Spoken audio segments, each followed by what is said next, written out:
My hands trembled as I smoothed down the wrinkles of my modest black dress, the only decent outfit I owned that wasn't stained from my double shifts at the diner. The restaurant's dim lighting cast everyone in a flattering glow, but I knew it wouldn't be enough to mask my exhaustion. 3 jobs, a mountain of medical bills from my father's cancer treatments, and an eviction notice taped to my apartment door this morning. A blind date was the last thing I needed tonight. But Melissa had insisted. "Just one night off, Emma. You're going to collapse if you keep this up." My roommate meant well, setting me up with her boyfriend's college buddy. A junior accountant, she'd said. Stable, nice, safe. The maitre d' led me through the restaurant, a place so expensive I could feel my credit card melting in my clutch, just breathing the air. Crystal chandeliers hung from coffered ceilings, and the soft melody of a live piano floated through the space. Far too upscale for a junior accountant, but maybe he was trying to impress. "Your party is already seated, miss," the host said with practiced courtesy, gesturing vaguely toward the back before being called away by another server. I scanned the dining room, my heart hammering against my ribs. Blind dates were my personal version of hell. The awkward small talk, the forced laughter, the inevitable disappointment in their eyes when they realized I wasn't what they'd expected. According to the description, I was looking for a sandy-haired man in his late 20s wearing a blue button-down. That's when I saw him, alone at a corner table, his attention fixed on his phone. He wasn't wearing blue, but the restaurant's lighting could be playing tricks. I took a deep breath and approached, slipping into the empty chair across from him. "Hi, I'm Emma," I said, my voice barely audible over the ambient noise. "You must be Ryan?" When he looked up, the air vanished from my lungs. This was not a junior accountant. The man before me had the kind of presence that seemed to bend the light around him, dark hair swept back from a face that belonged on Italian currency. All sharp angles and perfect symmetry. His eyes were almost black in the dim lighting, framed by lashes so thick they cast shadows on his cheekbones. He wore a suit that probably cost more than 6 months of my rent, the material so fine it seemed to absorb rather than reflect the light. But it wasn't his devastating appearance that made my stomach drop. It was the sudden stillness that fell over our corner of the restaurant. The servers, who had been bustling efficiently, now gave our table a wide berth. The 2 men at the bar, who I'd barely registered when I walked in, had shifted to face us, their expressions carefully blank. The man tilted his head slightly, studying me with the detached curiosity of someone examining an unexpected insect in their home, mildly interesting but ultimately destined to be crushed. "I'm not Ryan," he said finally. His voice was deep, with the faintest trace of an accent I couldn't place. It slid over my skin like cool silk. "And you're at the wrong table." Heat rushed to my face. "I'm so sorry," I stammered, already halfway out of my chair. The host pointed in this direction, and I thought, "Sit down." It wasn't a request. Though he hadn't raised his voice, the command froze me in place. I sank back into my seat, my pulse thudding in my ears. Every instinct screamed at me to leave, but my body refused to obey. "Your name is Emma," he said. Not a question. I nodded, my mouth dry. His eyes never left mine as he lifted a hand. Immediately, a server materialized at his side, head slightly bowed. "Mr. Castellano would like to order," he murmured, addressing me rather than the man across from me. Mr. Castellano. The name stirred something in my memory. A newspaper headline, perhaps, or a whispered conversation overheard at the diner. "She'll have the risotto al tartufo and a glass of the Barolo," Mr. Castellano said, dismissing the server with the slightest inclination of his head. "I understand there's been a mistake, Emma, but now I'm curious. Who are you expecting to meet?" The way he said my name, like he was tasting it, sent a shiver down my spine. "A blind date," I admitted, hating how small my voice sounded. "My roommate set it up. He's supposed to be an accountant named Ryan wearing a blue shirt." Mr. Castellano's lips curved into something that wasn't quite a smile. "An accountant. How thrilling for you." I should have been offended by his condescension, but something in his expression made me want to explain myself. I wasn't really looking forward to it, I confessed. I only agreed because Melissa wouldn't stop nagging me about working too much. And what is it that you do, Emma, that consumes so much of your time? I fidgeted with the cloth napkin in my lap. I wait tables at Rosie's Diner during the day, handle bookkeeping for a mechanic's shop in the evenings, and I clean office buildings on weekends. For the first time, something like genuine interest flickered in his eyes. 3 jobs. Ambitious. Desperate, I corrected without thinking, then immediately regretted my honesty. The server returned with the wine, pouring a small amount for Mr. Castellano to taste. He gave an almost imperceptible nod, and my glass was filled. I hadn't touched alcohol in months, couldn't afford the luxury, and was afraid my empty stomach would betray me if I drank it. So, Emma, he said, lifting his own glass. Tell me why a young woman is working herself to death with 3 menial jobs. I shouldn't tell him anything. I should excuse myself, find the actual Ryan, and forget this bizarre encounter. Instead, I heard myself say, my father's medical bills. He passed away 3 months ago. Cancer. Something shifted in Mr. Castellano's expression, a softening so subtle I might have imagined it. You're paying off a dead man's debts, he observed. The bluntness stung. He was all I had, I said, lifting my chin slightly. And his life was worth more than a number on a hospital bill.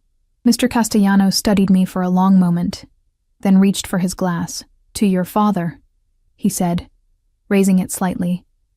The unexpected gesture caught me off guard. I lifted my own glass, taking a small sip. The wine was rich and complex, nothing like the cheap bottles Melissa sometimes brought home. And your mother? He asked, setting down his glass. She left when I was 4. I don't remember her. His eyes narrowed fractionally. So you're alone in the world. The way he said it, not with pity, but as though cataloging a fact, made my skin prickle. Before I could respond, a man approached our table. He was tall, with the build of someone who spent considerable time at the gym, wearing an earpiece barely concealed by his close-cropped hair. He bent to whisper in Mr. Castellano's ear, his expression grave.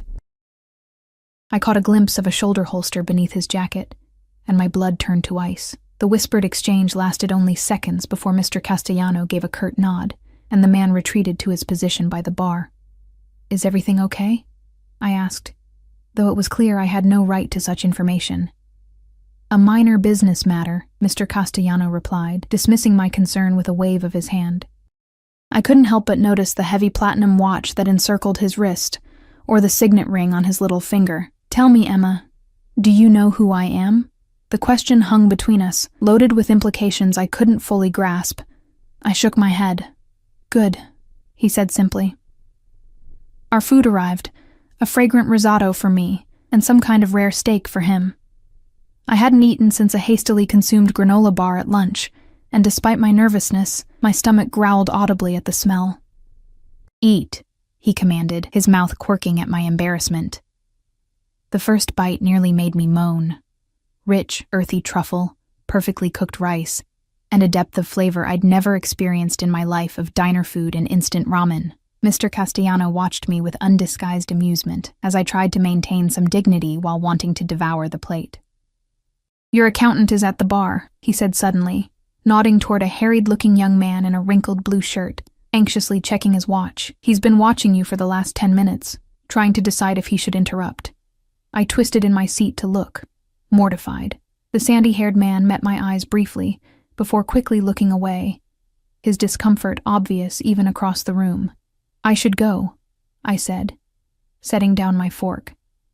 This was a mistake. I'm sorry for interrupting your evening. Do you want to go to him? Mr. Castellano asked, his voice deceptively soft. Did I? The thought of making painful small talk with a stranger while this man watched from across the room was unbearable. But the alternative, staying here with someone who clearly operated in a world I couldn't begin to understand, seemed equally unwise. No, I admitted. But I've taken enough of your time. I decide when you've taken enough of my time. There was no anger in his voice, only calm certainty. Finish your meal, Emma. Your accountant will survive the disappointment. As if on cue, Ryan rose from his bar stool and left the restaurant, shoulders slumped in defeat. I should have felt guilty. Instead, I felt relieved. "Why are you doing this?" I asked, unable to contain my confusion any longer. Mr. Castellano leaned forward slightly, and I caught the scent of his cologne, something expensive and subtle, with notes of sandalwood and amber. "Because in a world of people who want things from me, you sat at my table by mistake and tried to leave the moment you realized your error. It's refreshing." There was more to it than that. I could sense it in the calculated way he watched me, in the occasional glances from his men positioned around the restaurant. But in that moment, with the first decent meal I'd had in months warming my stomach, and the first glass of wine dulling the constant edge of anxiety I lived with, I couldn't bring myself to care. "Do you often dine alone, Mr. Castellano?" I asked, surprising myself with my boldness. A shadow passed over his face. "I'm never alone, Emma. That's the problem." His gaze flicked briefly to the men at the bar, then back to me. "And you should call me Dante Castellano." The name tugged again at my memory, harder this time. I'd definitely heard it before, probably in hushed tones at the diner where cops and city workers often ate. "You still don't recognize me," he observed, seeming pleased. "That's good. Finish your wine." I obeyed, feeling the warm flush of alcohol spread through my limbs. When I set down the empty glass, he signaled for the check without looking at it, passed over a credit card, and then stood in one fluid motion. "I'll drive you home," he announced. "That's not necessary," I protested weakly, even as he moved behind my chair to help me up. His proximity sent a jolt through me. He radiated heat and a kind of coiled energy that made me acutely aware of every inch of space between us. "It wasn't an offer," he said, his breath warm against my ear. As we moved through the restaurant, I noticed how the other diners averted their gaze, how the staff seemed to hold their breath as we passed. Outside, a sleek black SUV waited at the curb, its engine running. The man with the earpiece opened the rear door as we approached. Dante guided me with a light touch at the small of my back, a touch that burned through the thin fabric of my dress.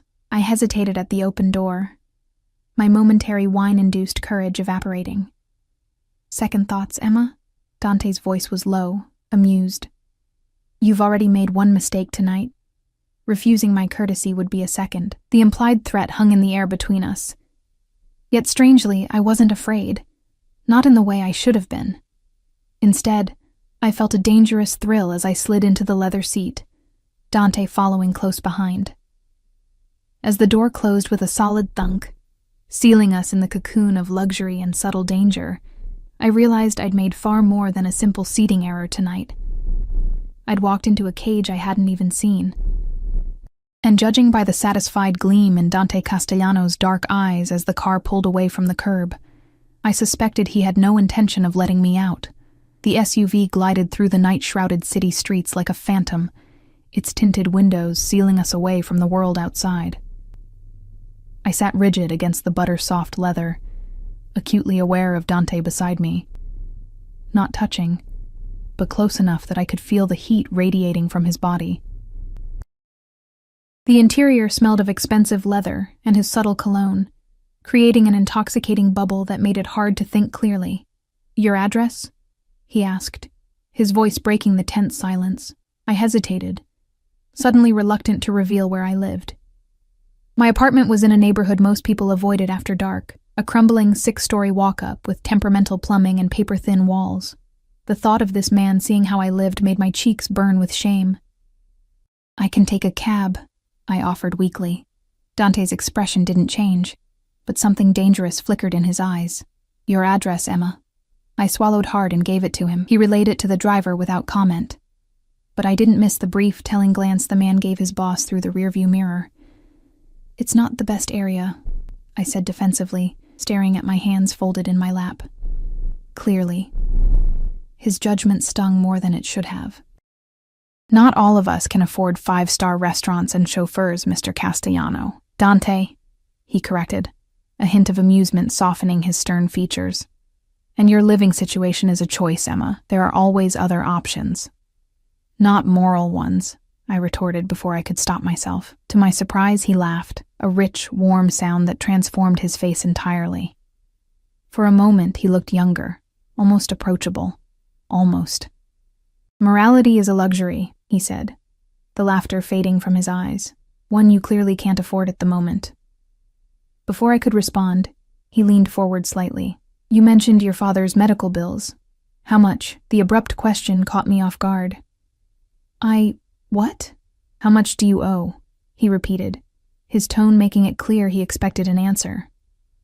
I shifted uncomfortably, just over $73,000.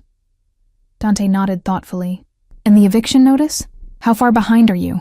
My head snapped up. "How did you—" "You mentioned it at dinner, inadvertently." His eyes held mine, unblinking. "How much?" 3 months, I admitted, my voice barely above a whisper. "About 2,400. He considered this information with the detached interest of someone evaluating a business proposition. "And your other debts? Student loans? Credit cards?" "Why are you asking me this?" I demanded, embarrassment giving way to irritation. "Is my financial disaster entertaining to you?" Instead of being offended by my outburst, Dante seemed pleased by it. "There she is," he murmured, almost to himself. "I was wondering when you'd show your claws." The SUV slowed, and I realized with a sinking feeling that we'd arrived at my building. Even in the darkness, its shabby exterior and graffiti-tagged entrance were unmistakable. A group of teenagers loitered on the corner, passing something between them that I pretended not to notice. Dante surveyed the scene with a tightening around his mouth. "Wait here," he instructed before I could reach for the door handle. To my astonishment, he exited the vehicle himself, conferring briefly with his driver and another man who had materialized from a second SUV that I hadn't even noticed following us. After a moment, he opened my door and extended his hand. "I'll see you to your door," he said, in a tone that brooked no argument. His hand was warm and unexpectedly calloused when I placed mine in it, his grip firm as he helped me from the car. The teenagers scattered as we approached, Dante's mere presence enough to clear our path. I fumbled with my keys at the entrance, hyper-aware of him standing behind me, his breath stirring the hair at the nape of my neck. The building's foyer smelled of damp and bleach, the fluorescent lighting harsh after the muted elegance of the restaurant and car. I cringed inwardly, imagining how this must look through his eyes. "Which floor?" he asked, glancing at the out-of-order elevator with distaste. "5th, I admitted. "The elevator's been broken for months." Without comment, Dante gestured for me to lead the way up the narrow stairwell. I climbed in awkward silence, grateful that at least tonight the usual smell of marijuana was absent from the stairwell. When we reached my landing, I hesitated before apartment 5C. "Well, this is me," I said lamely. "Thank you for dinner and the ride." "I'm sorry again about the mix-up." Dante said nothing, simply waiting. It took me a moment to realize he expected to come inside. My pulse quickened.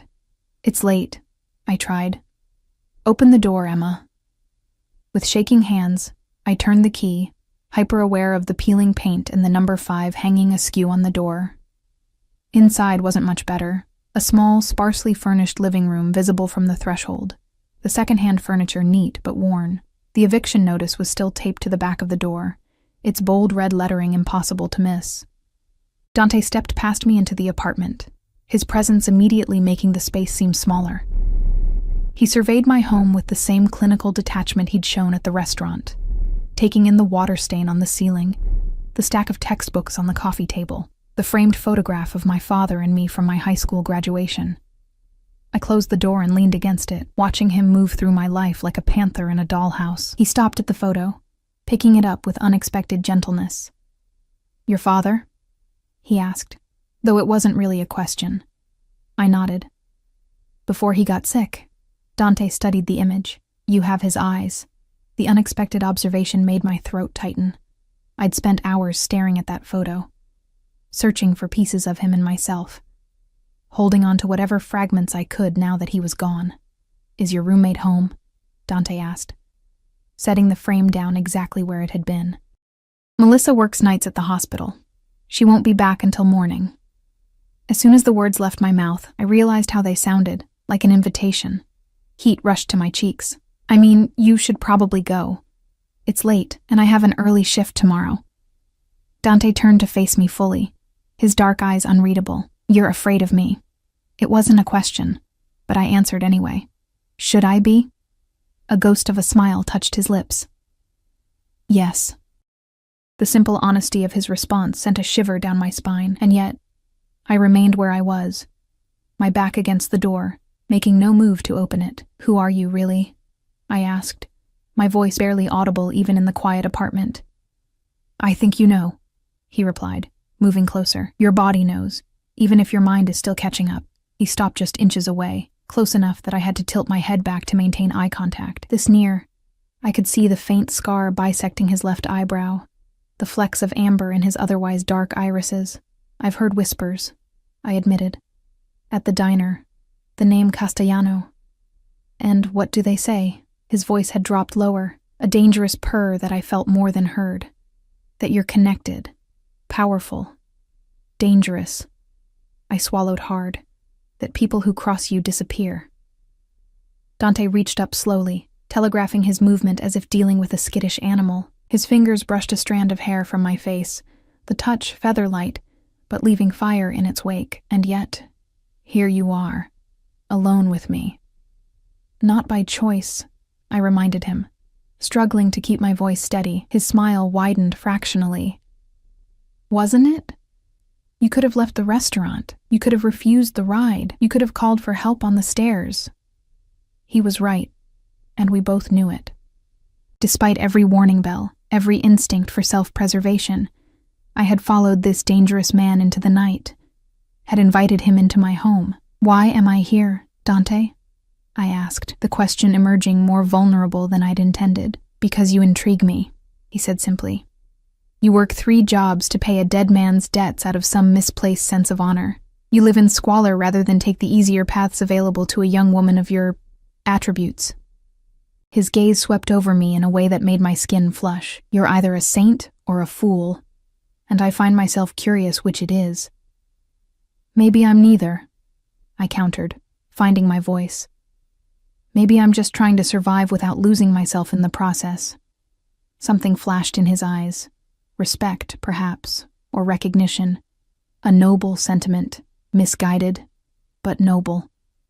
He stepped back, granting me space to breathe, and reached inside his jacket. I tensed automatically, but he withdrew only a business card, offering it between 2 fingers. My private number, he said, as I hesitantly accepted it. The card was thick, creamy stock, with only a phone number embossed in dark ink. No name, no company. If you ever find yourself in trouble. I stared at the card. Why would you help me? I didn't say I would help you, Dante corrected. Only that you should call. With that cryptic statement hanging between us, he moved toward the door. I stepped aside automatically to let him pass, but he paused with his hand on the knob. Lock this behind me, he instructed. This neighborhood isn't safe. The irony of a man like him warning me about danger wasn't lost on me. I've managed so far. Dante gave me a long, assessing look. Sleep well, Emma Carter. I'll see you soon. Before I could ask what he meant, he was gone, the door closing quietly behind him. I stood frozen for a moment before rushing to engage the deadbolt and chain, my heart hammering. Through the thin walls, I could hear his measured footsteps descending the stairs, fading until silence reclaimed the building. Only then did the full impact of the evening hit me. He knew my last name. I hadn't told him my last name. I sank onto the worn couch, the business card still clutched in my trembling fingers, and tried to process the surreal encounter. The mysterious Dante Castellano, whoever he was, had just upended my carefully controlled existence with the casual ease of someone swatting a fly. Sleep eluded me that night. I tossed in my narrow bed, replaying every moment, every word, every loaded glance. The weight of his attention had been both thrilling and terrifying, like standing at the edge of a precipice, knowing one wrong step meant falling, but being unable to step back from the view. I must have drifted off eventually, because the blaring of my alarm shocked me awake at 5 a.m. The harsh fluorescent light of the bathroom revealed dark circles under my eyes, as I prepared for my morning shift at the diner. I looked exhausted, haunted, and yet somehow more alive than I'd felt in months. The diner was already bustling when I arrived. The morning regulars, mostly cops and construction workers, filling the vinyl booths and counter seats. I tied my apron with practiced movements, nodding to Gina, the other morning waitress, as I clocked in. "You look like hell," she observed bluntly, sliding past me with a pot of coffee. "Thanks," I muttered, pulling order slips from the spike. "Table 6 has been waiting on their check for 10 minutes, she added over her shoulder. Sally called in sick again, just another day in paradise. I grabbed the coffee pot and made my rounds, topping off cups and taking orders on autopilot, my mind still caught in the gravity well of last night's encounter. Had it even been real, the business card, tucked safely in my wallet, was the only tangible evidence that Dante Castellano wasn't some wine-induced hallucination. "Emma!" Gina's sharp voice cut through my fog. "Your order's up, and table 4's been trying to get your attention." I turned to table 4 and froze. 2 men in dark suits occupied the booth by the window, not Dante, but clearly cut from the same cloth. One was the driver from last night. They watched me with the measured patience of predators, and I knew with absolute certainty they hadn't come for the diner's mediocre breakfast special. With leaden feet, I approached their table. "Coffee?" I offered, proud that my voice remained steady. "Please," said the driver, his expression impassive. When I'd filled both cups, he slid a thick envelope across the table. "Mr. Castellano asked us to deliver this to you." I stared at the envelope, not touching it. "What is it?" "Not our business," replied the second man, stirring sugar into his coffee, "but he expects confirmation of receipt." The envelope seemed to pulse on the laminate tabletop, a live thing demanding attention.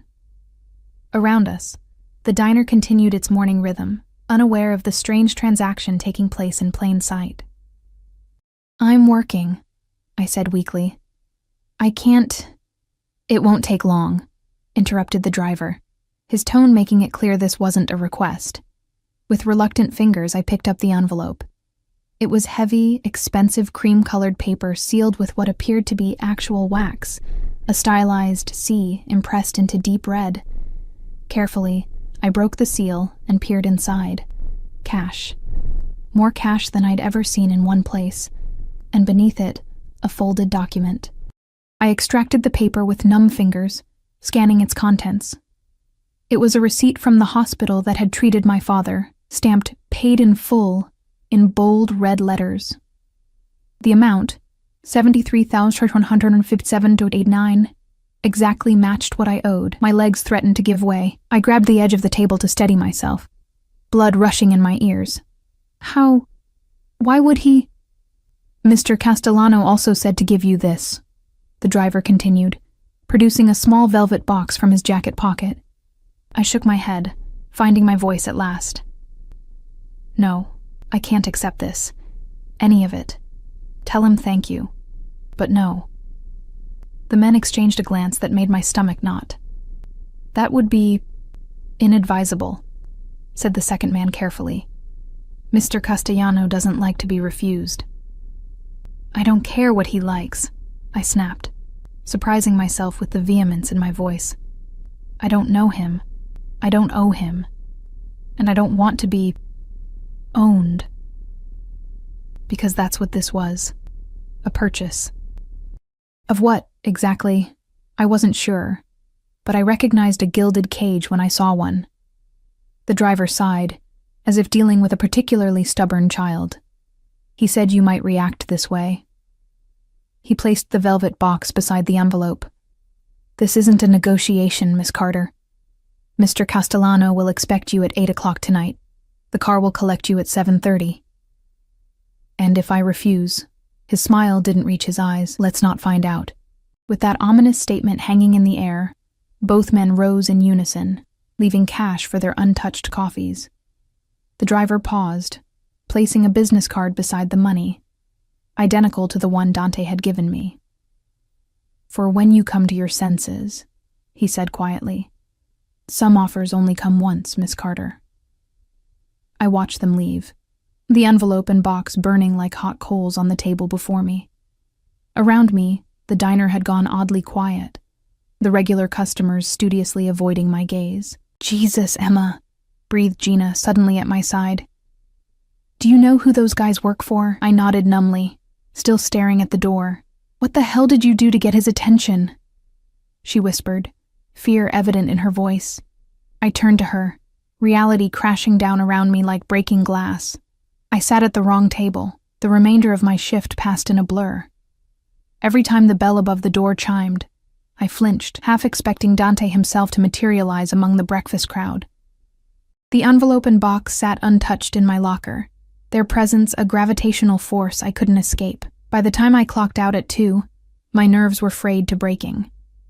Instead of heading to my bookkeeping job, I called in sick for the first time in 3 years.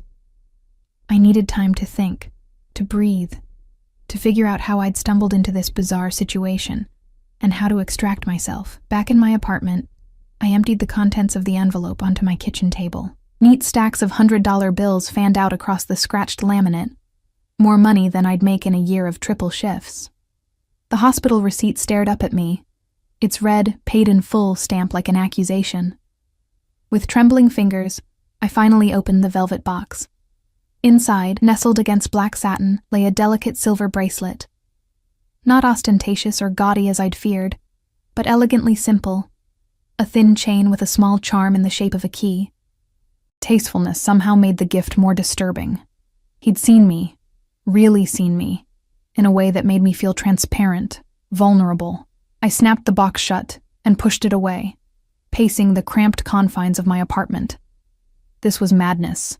One accidental dinner, and suddenly, a man I'd never met before last night was paying off my debts and sending cars for me. People like Dante Castellano didn't do such things out of kindness. Every gift had a price tag, one likely higher than I could afford. My phone buzzed with a text from Melissa. How was the date with Ryan? Details. I barked out a laugh tinged with hysteria. If she only knew. The clock on the microwave read 3:17, 4 hours until the car would arrive. If I was foolish enough to get into it again, I should call the police, or run, or both. But even as these thoughts raced through my mind, I knew they were futile. The way the diner had hushed when Dante's men entered, the way the cop at the corner booth had suddenly found his coffee fascinating. Whoever Dante Castellano was, he existed beyond ordinary systems of protection. At 6, I found myself in the shower, washing away the diner grease and sweat. At 6:30, I was rifling through my meager wardrobe, discarding one outfit after another. By 7:15, I stood before the mirror in the only dress I owned that wasn't for work. A simple navy blue wrap dress Melissa had insisted I buy for job interviews. My reflection stared back at me, eyes wide with a mixture of fear and something else I didn't want to name. I looked better than I had in months, the dark circles under my eyes concealed with borrowed makeup, my hair falling in soft waves around my shoulders. "This is insane," I told my reflection. "You're not going." But even as I said it, I was fastening the silver bracelet around my wrist. At precisely 7:30, my phone buzzed with a text from an unknown number, downstairs. I took a deep breath, grabbed my purse, and left before I could change my mind. The same black SUV waited at the curb, the driver opening the rear door as I approached. I hesitated at the threshold, reality reasserting itself in a moment of clarity. "Where are we going?" I demanded. "Mr. Castellano's residence," the driver replied, his face impassive. This was my last chance to turn back, to return to my safe, predictable life of endless shifts and mounting bills. To remain Emma Carter, nobody special, invisible to men like Dante Castellano. I got in the car. The drive took us out of the city, through winding roads that climbed into the hills overlooking the skyline. Security gates parted at our approach, revealing a long, cypress-lined driveway that led to a sprawling estate set against the darkening sky. The house, mansion, really, was a modern fortress of glass and stone, its clean lines softened by strategic lighting that cast the surrounding gardens in a warm glow. 2 men in dark suits flanked the entrance, hands clasped before them in the universal posture of security personnel. "This way, Miss Carter," said one, opening the massive front door. The interior was a study in understated luxury. Soaring ceilings, museum-worthy art, and furnishings that managed to be both minimal and undoubtedly expensive. Nothing gaudy or ostentatious, just the quiet confidence of old money and power. I was led through a series of rooms, each more impressive than the last, until we reached what appeared to be a study. Floor-to-ceiling windows offered a panoramic view of the city below, now a carpet of twinkling lights in the darkness. A fire crackled in a stone hearth, casting dancing shadows across leather and wood. Dante stood with his back to me, silhouetted against the view. Even in repose, he radiated a tension that set my nerves on edge. A predator at rest, but never truly relaxed. "Emma," he said without turning, my name rich in his mouth. "You came." Did I have a choice? The words escaped before I could censor them. He turned then, and something in his expression made my breath catch. He'd changed from the previous night's formal attire to dark trousers and a crisp white shirt, open at the collar to reveal the strong column of his throat. More casual, yet no less commanding. "We always have choices," he said, moving toward me with the fluid grace I remembered, though rarely ones without consequences. I lifted my chin. "Why am I here, Dante?" "Direct. I like that." He gestured to a pair of leather armchairs positioned before the fire. "Sit, please." I perched on the edge of one chair while he took the other, studying me with that same unsettling intensity. "You refused my gift," he observed. "I kept the bracelet," I countered, turning my wrist to show the silver gleaming against my skin. A concession, a peace offering. But not the money, or the debt settlement. His tone was neutral, giving nothing away. "I can't accept that kind of generosity from a stranger." Dante's mouth curved into a faint smile. "Is that what you think it is? Generosity?" The question hung between us, loaded with implication. I swallowed hard. "What would you call it?" "An investment." I stiffened. "In what, exactly?" "You." He leaned forward, resting his elbows on his knees. In the firelight, his eyes were bottomless. "I want to make you an offer, Emma."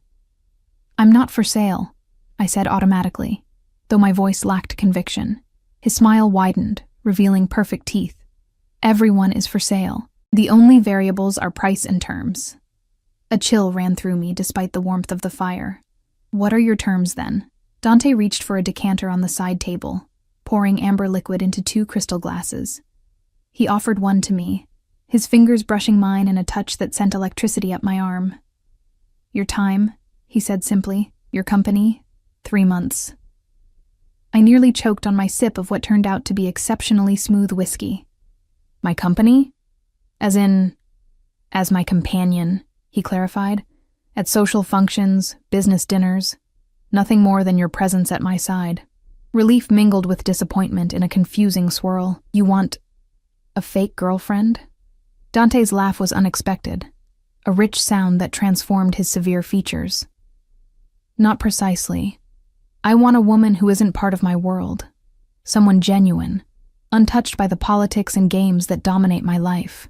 Someone who looks at me and sees a man, not an alliance or an opportunity." The vulnerability in his admission caught me off guard. I searched his face for signs of manipulation, but found only weary sincerity. "Why me?" I asked. "You could have anyone." "Because you tried to leave," he said simply. "Because you see the danger in me and face it anyway. Because you'd rather work 3 jobs than compromise your principles." He paused, his gaze intense.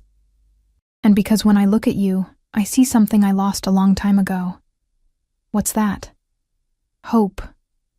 The word hung in the air between us, fragile and unexpected.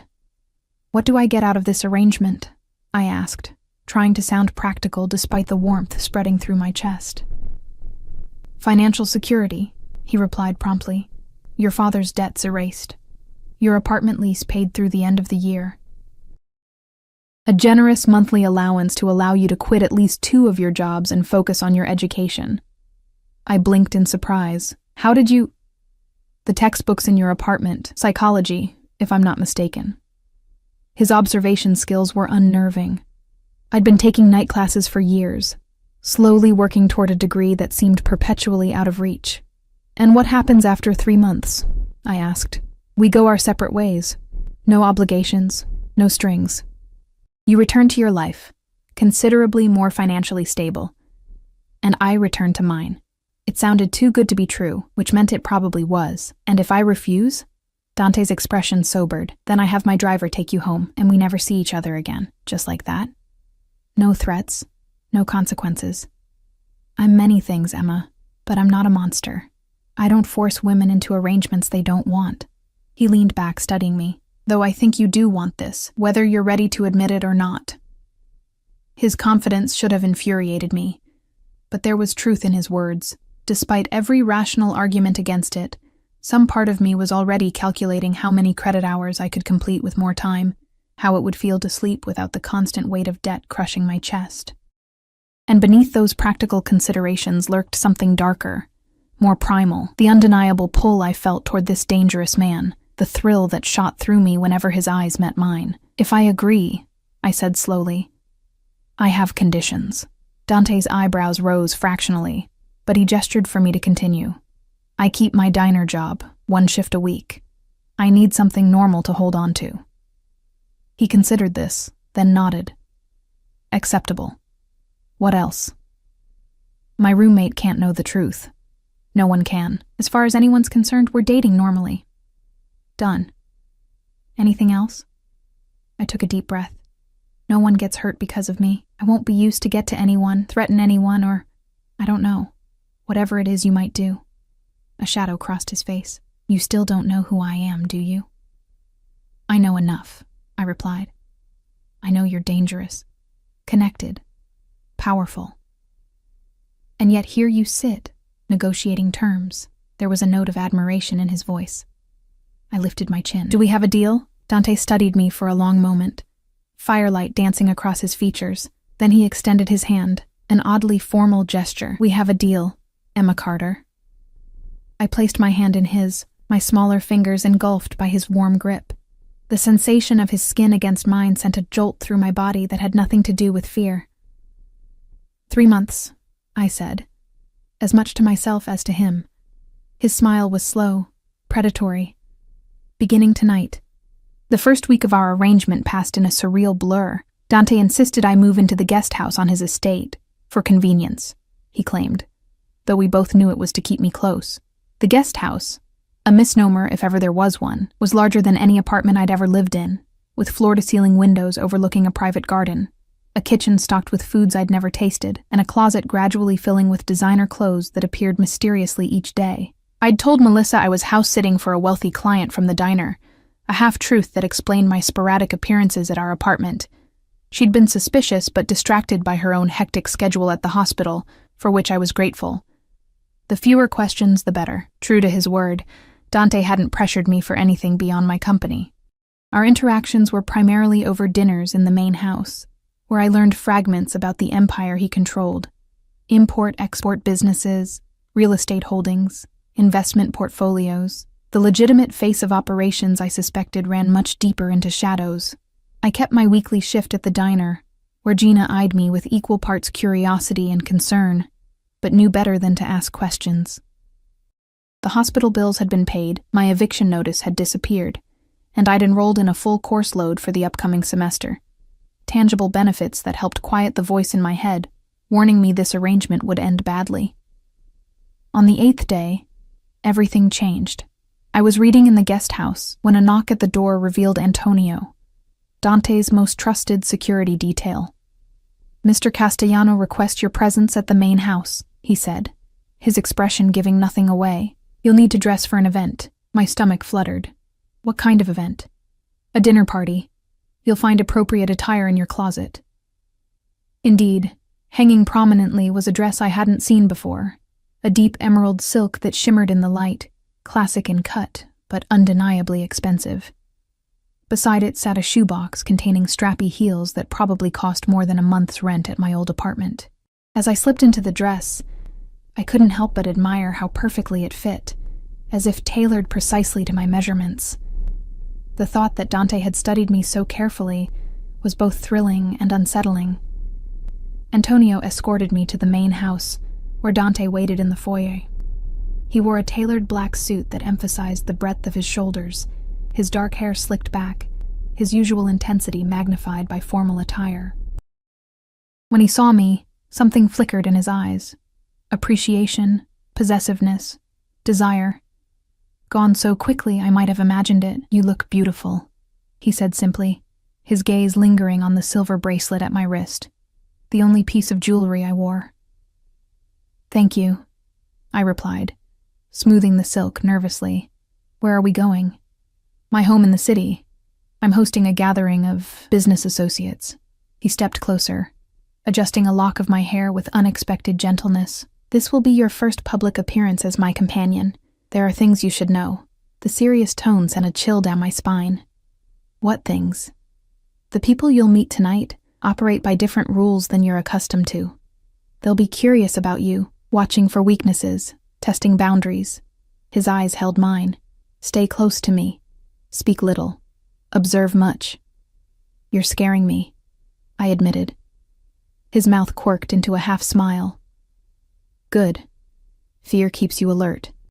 But remember," his hand moved to rest lightly at the small of my back, warm through the thin silk. "You're under my protection. No one would dare harm what belongs to me." The possessive statement should have offended me. Instead, it sent a forbidden thrill racing through my veins. Dante's penthouse occupied the top 2 floors of a sleek high-rise downtown, its modern luxury a stark contrast to the old-world elegance of his estate. When we arrived, the party was already underway, perhaps 30 people in evening wear, scattered throughout the sprawling space, attended by discreet staff offering champagne and hors d'oeuvres. Conversations hushed momentarily as we entered, curious glances sliding our way before resuming with increased animation. I felt their assessment like a physical touch, cataloging my dress, my posture, my proximity to Dante. "Breathe," he murmured, his lips close to my ear. "You're doing fine." His hand at my back guided me through the crowd. Some guests he bypassed entirely. Others received brief acknowledgments. Only a select few warranted introductions. "Vincent," Dante greeted a silver-haired man whose sharp eyes missed nothing. "I'd like you to meet Emma, the mysterious companion we've been hearing about." Vincent took my offered hand, his grip firm but not aggressive. "A pleasure, my dear. I was beginning to think Dante had invented you as an excuse to avoid my dinner invitations." I smiled politely. "It's nice to meet you." Vincent's gaze flicked to Dante. "She's charming. Where did you find her?" "She found me, actually," Dante replied, his tone light, but carrying an undercurrent I was learning to recognize. A warning. Vincent raised an eyebrow but didn't press further. "Well, Emma, I hope we'll be seeing more of you. Dante could use some softening influences." As we moved away, I whispered, "Who was that?" "Vincent Moretti, an old family friend. Relatively harmless, but never forget he reports everything to competing interests." Before I could ask which competing interests, we were approached by a striking couple, the man tall and athletic, the woman a willowy blonde whose beauty was enhanced rather than diminished by the faint lines around her eyes. "Dante," the man said warmly, clasping Dante's shoulder in a familiar gesture few would dare. "About time you showed up at your own party." "Marco." Dante's usual reserve softened fractionally. "Sophia, I'd like you to meet Emma." Sophia assessed me with kind but shrewd eyes. "So you're the one who's got everyone talking." Her accent was faintly European, Italian perhaps. "It's lovely to meet you. Marco is my cousin," Dante explained, "and one of the few people in this room I actually trust." Marco laughed. "He means I'm the only one who beat him up as a child and lived to tell about it." He winked at me. Family privilege. The casual revelation of their shared childhood momentarily humanized Dante in a way nothing else had. I tried to picture him as a boy, before whatever forces had shaped him into the dangerous man at my side. Our circuit of the room continued, each introduction carefully calculated. I met politicians who pretended not to recognize Dante in public, business magnates who deferred to him with thinly veiled fear, and women who assessed me with envy or calculation or both. Through it all, Dante kept me close, his hand rarely leaving the small of my back, his attention returning to me regularly despite the demands of his guests. The possessive gestures didn't feel stifling as they might have from another man. Instead, they grounded me in the unfamiliar environment, a silent reassurance of his protection. An hour into the evening, I excused myself to find the restroom, needing a moment alone to process the dizzying array of encounters. Dante pointed me toward a hallway off the main room, his eyes following me as I slipped away. The bathroom was a sanctuary of marble and soft lighting. I took a deep breath, studying my reflection. The woman who stared back seemed like a stranger, polished, elegant, moving through this world of wealth and power as if she belonged. The transformation was startling. When I emerged, I took a wrong turn and found myself in a darkened study. I was about to retreat when voices from the adjoining room caught my attention. Risky, bringing her into this world. A man's voice, vaguely familiar from earlier introductions. Dante knows what he's doing, Marco's distinctive tone. Besides, have you seen how he looks at her? I haven't seen him like this since Eliana. That's precisely my concern. We all remember how that ended. My breath caught. Eliana? Who was she? This is different, Marco insisted. Emma isn't involved in the business. She's clean. For now. But how long before she starts asking questions? Noticing things? You can't keep someone that close without them eventually seeing the truth. That's Dante's problem to handle. It becomes all our problem if she's a liability. The Cardetti family is still looking for retribution after last month's territory dispute. They'd love nothing more than to find Dante's weakness. I backed away silently, heart hammering in my chest. I'd suspected Dante's business wasn't entirely legitimate, but territory disputes? Retribution? The concrete reality of his world suddenly felt much more dangerous than the abstract notion I'd been entertaining. Lost in these thoughts, I didn't notice the woman approaching until we nearly collided in the hallway. "Oh, I'm sorry," I apologized automatically. She was stunning in a severe way. Sharp cheekbones, raven hair cut in a sleek bob, eyes that assessed me with undisguised hostility. "So you're Dante's new toy," she said, her red lips curving into something that wasn't quite a smile. I stiffened at the dismissive tone. "I'm Emma. Francesca Venucci." She looked me up and down with the air of someone examining an inferior product. "Enjoying your Cinderella moment?" The deliberate barb hit its mark. "Excuse me?" "Oh, don't be offended, darling. Dante's always had a weakness for charity cases, though usually he tires of them quickly." She leaned closer, her expensive perfume almost cloying. "He'll give you pretty things, take you to beautiful places, make you feel special, but eventually, he remembers who he is, who you are, and it ends." "You sound like you speak from experience," I replied, finding my voice. Her eyes flashed. "Let's just say I've known Dante a very long time, long enough to recognize his patterns." She brushed past me, then paused. "Do yourself a favor, Emma. Enjoy the luxury, take the gifts, but guard your heart. In Dante's world, sentiment is a weakness none of us can afford." She disappeared down the hallway, leaving me shaken. I took a moment to compose myself before returning to the party, but Dante spotted me immediately, breaking away from a conversation to intercept me. "You were gone a long time," he said, his voice casual but his eyes searching my face. "Everything all right?" "Fine," I lied. "Just got turned around." His gaze lingered on mine, clearly detecting the falsehood, but choosing not to press. At least not here, surrounded by watching eyes. The remainder of the evening passed in a blur. I smiled and nodded at appropriate intervals, but my mind churned with new questions. Who was Eliana? What had happened to her? And what territory dispute had Marco mentioned? More troubling still was the realization that I was being watched not just as Dante's mysterious new companion, but as a potential weakness to be exploited. The thought sent ice through my veins. By the time the last guests departed, my nerves were frayed to breaking.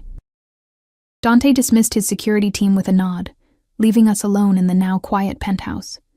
He loosened his tie as he moved to the bar, pouring 2 drinks without asking if I wanted one. "You heard something tonight," he said without preamble, handing me a glass of amber liquid. Not a question, but a statement of fact. I considered lying again, but those dark eyes saw too much. I overheard Marco talking to someone. They mentioned a name, Eliana? Dante went very still. The only sign of disturbance, a slight tightening of his jaw. Anything else? Something about territory disputes. The Cardetti family wanting retribution. I hesitated, then added, "And I met Francesca." A muscle ticked in his cheek. "Francesca has a unique talent for venom. Whatever she said to you, she implied she knew you intimately." I interrupted, "that I was just the latest in a pattern." Dante set down his glass and moved closer, until I had to tilt my head back to maintain eye contact. Francesca and I were engaged, briefly. A business arrangement between families that ended badly. The admission caught me off guard. "You were going to marry her?" It was expected. Convenient.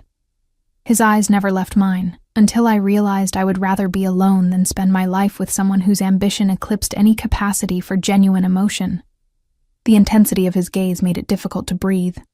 "And Eliana?" Pain flashed across his features, so raw and unexpected it made my heart clench. "A story for another time." He reached out, his fingers brushing my cheek in a touch so gentle it seemed at odds with the power I knew those hands possessed. "You're tired. We should go." The deflection was obvious, but I recognized a closed door when I saw one. Whatever, whoever Eliana had been, the wound was still fresh. As we rode back to the estate in silence, the weight of all I didn't know about Dante Castellano pressed down on me. I had entered his world, accepted his protection, but remained blind to crucial pieces of the puzzle. What dangers lurked in those shadows? And more importantly, when the 3 months ended, would I be able to walk away unscathed? Not just from his world, but from the man himself. 2 months into our arrangement, I barely recognized my life. My daily routine had transformed from exhausting shifts and worry to leisurely mornings studying in the garden, afternoons attending classes at the university where I'd enrolled full-time, and evenings often spent at Dante's side at various functions. The facade had become almost too easy to maintain. To the outside world, we were simply a couple, albeit an unusual one, the dangerous Mafia boss and the ordinary waitress, a modern fairy tale that set tongues wagging throughout the city.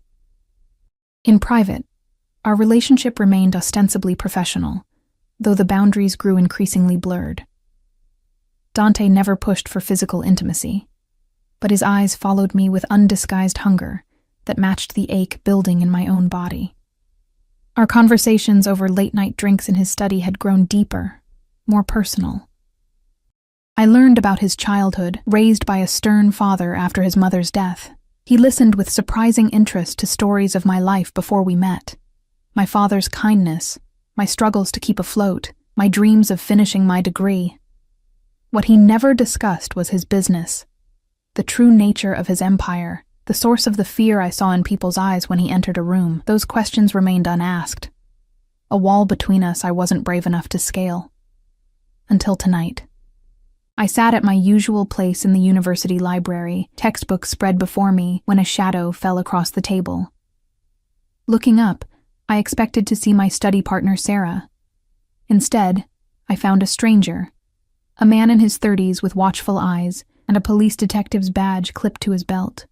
"Emma Carter?" he asked quietly, mindful of the library setting. My stomach dropped. "Yes?" "Detective Michael Reeves." He slid into the chair across from me. I was hoping we could talk. I glanced around, suddenly aware of how isolated we were in this corner of the stacks. None of Dante's security detail was in sight. I'd insisted on attending classes alone, a small freedom I'd clung to. "What about?" I asked, keeping my voice steady.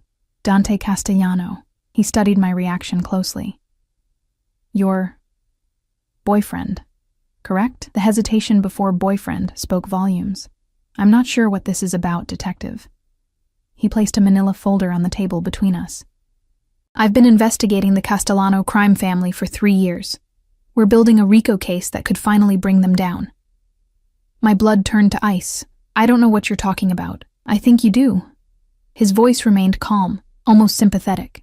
3 months ago, you were working 3 jobs to pay off medical debt. Now you're suddenly enrolled full-time, living in a guest house on a multi-million-dollar estate, and appearing on the arm of one of the most dangerous men in the city. When I didn't respond, he continued, I'm not here to threaten you, Emma. I'm here to offer you protection. Whatever hold Castellano has on you, whatever arrangement you've made, we can help you get out. There's nothing to get out of, I said stiffly. My relationship with Dante is personal, and none of your business. Is it personal? His gaze was penetrating. Or is it a business transaction? A debt paid in exchange for your companionship? The accuracy of his assessment struck too close to home. I began gathering my books. I'm not talking to you without a lawyer. Before you go, he opened the folder, removing a photograph that he slid across the table. It showed a young woman with dark hair and delicate features.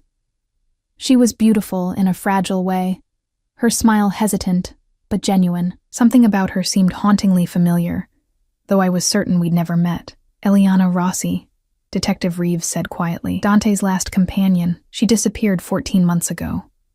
Her body washed up on the shoreline 3 weeks later. My heart stuttered. I don't believe you. Her family tried to press charges, but witnesses mysteriously forgot what they'd seen. Evidence disappeared. His eyes held mine. She tried to leave him, Emma. With shaking hands, I pushed the photograph back. Dante wouldn't. He isn't a killer? Reeves finished gently. He's the head of an organization responsible for at least 24 murders in the last 5 years. Drug trafficking, extortion, money laundering. He paused. Did you really not know? Or have you just been trying very hard not to see? Before I could respond, a familiar voice cut through the quiet library atmosphere. Emma. There you are. Marco strode toward us, his usual easy smile nowhere in sight. His eyes flicked to Reeves, then back to me, a muscle ticking in his jaw. Everything okay here? He asked, his tone light but his posture alert. Detective Reeves stood slowly. Just a friendly conversation. Seems like you've said all you need to, Marco replied, his message clear. He turned to me. Dante's been trying to reach you. Your phone's off. I fumbled in my bag, realizing I'd silenced it during class and forgotten to turn the volume back up. 5 missed calls from Dante's private line. I'll give you my card, Reeves said, placing it on the table. When you're ready to talk, call me. Day or night. With that, he walked away, leaving the photograph of Eliana face down on the table. Marco waited until he was out of earshot. What did he want? I stared at the detective's retreating back. To tell me things I think I already knew but didn't want to face. Marco's expression softened slightly. Let's get you home. Dante's worried. The drive back to the estate passed in tense silence. My mind raced with Detective Reeves's revelations, comparing them against what I knew, or thought I knew, about Dante. Was I truly so blind? Or had I willfully ignored the truth because the alternative was too frightening to contemplate? Dante waited in the foyer when we arrived, his face a mask of controlled fury. His eyes swept over me as if checking for injuries before he dismissed Marco with a curt nod. Are you all right? He asked once we were alone. Am I in danger? I countered, fear making my voice sharper than intended. His expression hardened. What did Reeves tell you? He showed me a picture of Eliana. The name hung in the air between us, charged with unspoken history. Dante's jaw clenched, his eyes darkening. Without a word, he turned and walked toward his study, clearly expecting me to follow. Inside the wood-paneled room, he poured himself a drink but didn't offer me one. When he finally spoke, his voice was controlled, dangerously quiet. Detective Reeves has a personal vendetta against my family. He'll say anything to turn you against me. Did he lie? I challenged. About Eliana? About your business? Dante's gaze was impenetrable. What do you think you know about my business, Emma? I know enough. My voice trembled despite my efforts to steady it. I've seen how people look at you, with fear. I've heard fragments of conversations, noticed how quickly people change the subject when I enter a room. I took a shaking breath. I'm not naive, Dante. I know your wealth doesn't come just from legitimate investments, but murder? Drug trafficking? Is that who you really are? He set down his glass with deliberate care. Yes. The simple admission knocked the wind from my lungs. Part of me had been hoping for denials, for explanations that would let me continue the comforting self-deception. My family has controlled certain aspects of this city's economy for 3 generations, he continued, his tone matter of fact. Some of those aspects operate outside the law. I inherited that responsibility, along with the consequences it carries. And Eliana? I whispered, dreading the answer. Did you kill her when she tried to leave?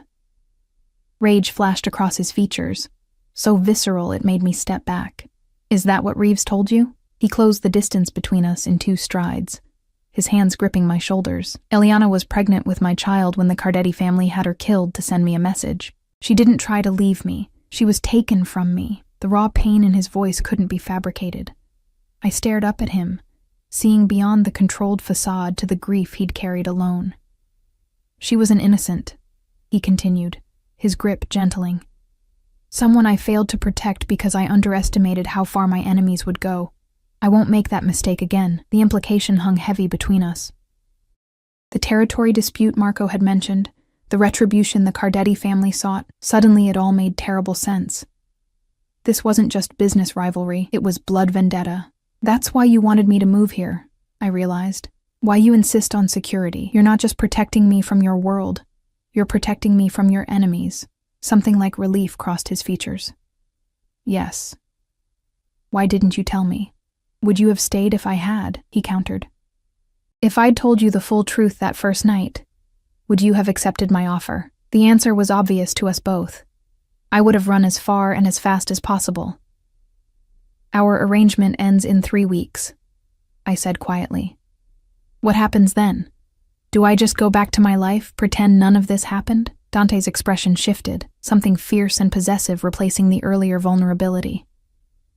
Is that what you want? To leave? His hand moved to cup my face, his touch gentle despite the intensity in his eyes. Tell me you haven't felt what's growing between us. The contact sent electricity through my body. I couldn't lie. Not to him, not to myself. I've felt it. Then stay, he said simply. Not as part of our arrangement, not as my companion for show. Stay because you want to, because what we have is real. How could it be real? I asked, even as I leaned into his touch. Our entire relationship is built on a transaction. You bought me, Dante. No. His thumb brushed my lower lip, sending shivers down my spine. I created an opportunity to know you. Everything since has been your choice. Had it? The line between obligation and desire had blurred so gradually, I couldn't pinpoint when my feelings had transformed. When his proximity had become something I craved rather than endured, when his rare smiles had become treasures, I collected. I can't be part of your world, I whispered. The violence, the danger, you already are part of it, he interrupted. The moment Reeves approached you, you became a target. If you leave now without my protection, you'll be vulnerable. Fear clutched at my throat. Are you threatening me? Pain flashed in his eyes. I'm trying to keep you safe, the only way I know how. By keeping me in a gilded cage? Another possession to be guarded? By keeping you alive, he growled, his control slipping. Do you think I want this for you? For us? I've spent every day of the past 2 months trying to shield you from the ugliness of my life while selfishly keeping you close because I can't bear the thought of letting you go. The raw confession hung in the air between us. For the first time, I saw Dante Castellano stripped of his power and control. Just a man fighting against forces he'd inherited, trapped in a life that threatened to destroy anyone he cared for. In that moment of clarity, I made my decision. Rising on my toes, I pressed my lips to his. The kiss was gentle at first, tentative, a question. His body went rigid with surprise before his arms wrapped around me, pulling me against him as the kiss deepened into something hungry and desperate.